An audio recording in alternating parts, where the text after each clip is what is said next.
que nos étudiants comprennent qu'ils font partie d'un système et qu'ils comprennent l'utilité du droit du travail qui est vécu comme un véritable outil. Un outil qui va à la fois assurer la protection des travailleurs, qui va assurer le dialogue social, mais qui va aussi être un outil de performance de l'entreprise. On est à une époque clé en matière de droit du travail. C'est une époque vraiment passionnante où tout est possible. On peut aussi contribuer à la création de ce nouveau droit du travail. Les éléments clés de son master sont d'abord le fait que c'était enseigné principalement par des professionnels du droit. Donc nous avons de nombreuses entreprises et cabinets d'avocats qui sont partenaires de notre master, qui viennent enseigner au sein de l'HEAD la gestion des ressources humaines, le droit du travail tel qu'il est vécu en entreprise, et non pas simplement comme une matière qui pourrait sembler au départ un peu académique. En droit social, il faut aussi avoir des compétences transversales. On ne peut pas faire que du droit du travail, il faut connaître le droit des sociétés, qu'est-ce qu'un mandat social, les différentes formes de société, pour pouvoir bien conseiller ses clients.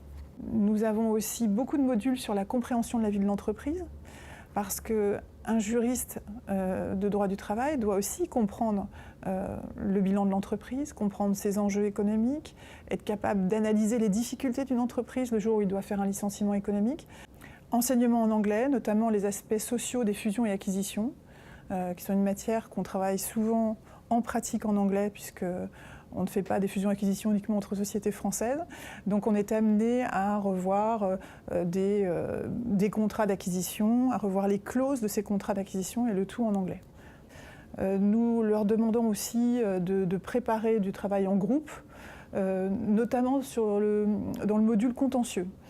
Contentieux droit du travail, mais évidemment on va créer des procès simulés en leur demandant de se mettre dans la peau du DRH ou au contraire dans la peau du salarié.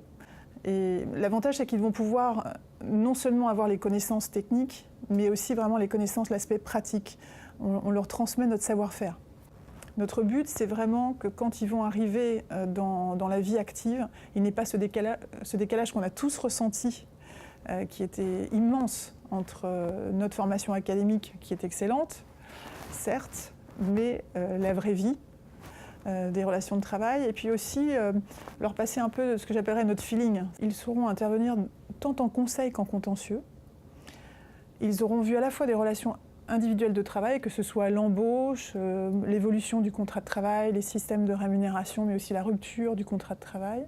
Ils auront vu aussi toutes les bases de la négociation collective, les relations avec les représentants du personnel, comment négocier un accord, comment rédiger un accord collectif. Et donc ils auront vu ça non seulement sur le plan technique, mais aussi sur les aspects pratiques. Ils auront vu les documents que certains élèves, étudiants, ne voient pas avant d'arriver chez leur potentiel employeur. Il s'agit de former des juristes de droit social qui ensuite vont pouvoir intégrer soit des directions des ressources humaines, soit des directions juridiques, soit vont devenir avocats spécialisés en droit du travail. Ils peuvent aussi travailler en entreprise au sein d'un secrétariat général, d'une direction générale. Cela ouvre vraiment beaucoup de possibilités.